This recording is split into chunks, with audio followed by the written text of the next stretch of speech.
अस्सलाम वालेकुम व्यूअर्स, मैं हूं आपका होस्ट मोहम्मद अकील। हमारे इस चैनल में आप सबको खुश आमदीद। व्यूअर्स, ये सवाल पूछा जा रहा है कि कोई भी बंदा यानी कि पतंगबाजी करता है या फिर पतंगबाजी जो बनाता है तो इसकी क्या सजा है, और इसके अलावा किन सूरतों में पतंगबाजी की इजाज़त है, और इसके अलावा इनकी क्या सजाएं हैं, और इसके अलावा पुलिस को जो इख्तियार दिए गए हैं वो कौन से इख्तियार हैं। तो व्यूअर्स, मौजू की तरफ जाने से पहले हमारी आपसे दरखास्त है कि इस वीडियो को मुकम्मल देखिएगा ताकि आप मुकम्मल मालूमात से आगाह हो सकें। तो चलिए शुरू करते हैं आज का अपना दिलचस्प मौजू। व्यूअर्स, जैसा कि पाकिस्तान में एक मामूल था कि जैसे ही मौसम तब्दील होता था, खास तौर पर सर्दियों का मौसम आता था, तो पाकिस्तान काइट फ्लाइंग यानी कि पतंगबाजी पाकिस्तान में मनाई जाती थी, और इसमें भी कई जानें हैं जो कि डोर लगने की वजह से ज़ाया हो जाती थी। तो 2001 यानी कि 2001 में इसके खिलाफ एक कानून पास कर दिया गया, और इसके मुताबिक जो भी कोई पतंगबाजी करता है उसके मुतालिक सजाएं तजवीज़ की गई हैं। और अगर इस तरह कोई भी शख्स पतंगबाजी करते हुए नजर आया, या कोई भी पतंगबाजी स्टोर करता है, या कोई बनाता है, या फिर इसको कोई स्पोर्ट वगैरह करता है, तो उसको कम से कम 3 साल की सजा दी जाएगी,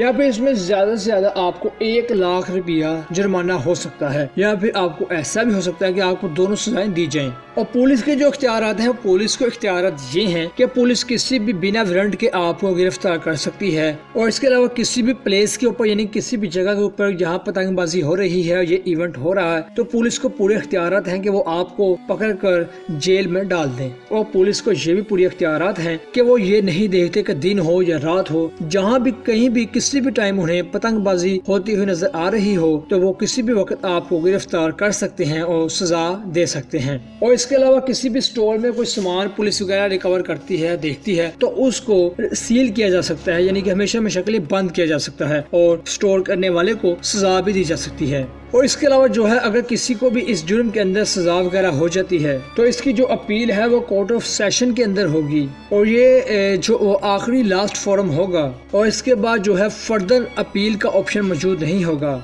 यानी कि ये फाइनल डिसीजन होगा। यानी किसी भी बंदे की मजिस्ट्रेट कोर्ट के अंदर उसका ट्रायल चलता है, या फिर उसके अंदर कोई भी सजा सुना दी जाती है यानी मजिस्ट्रेट की अदालत की जानिब से, तो इसकी जो अपील है वो सिर्फ सेशन कोर्ट तक है। और इसके बाद जो है सेशन कोर्ट जो भी फैसला करती है, चाहे वो उसमें बरी करती है या फिर वो सजा को बरकरार रखती है, तो ऐसा ये एक फाइनल डिसीजन होगा, और ये डिसीजन कोई हाई कोर्ट के अंदर नहीं जा सकता। तो लास्ट कोर्ट इसके लिए जो भी है वो कोर्ट ऑफ सेशन है। सो व्यूअर्स, यहीं तक थी आज की हमारी मुख्तसर वीडियो। हम उम्मीद करते हैं कि आपको आज की वीडियो भी काफी पसंद आई होगी, और वीडियो पसंद आने की सूरत में इसे अपने दोस्तों के साथ ज्यादा से ज्यादा शेयर कीजिएगा ताकि वो भी इस तरह की मालूमात से आगाह हो सके। इसी के साथ अपने होस्ट मोहम्मद अकील को दीजिए इजाजत। अपना ख्याल रखिएगा, फिर मिलते हैं एक अच्छी वीडियो के साथ। अल्लाह हाफिज।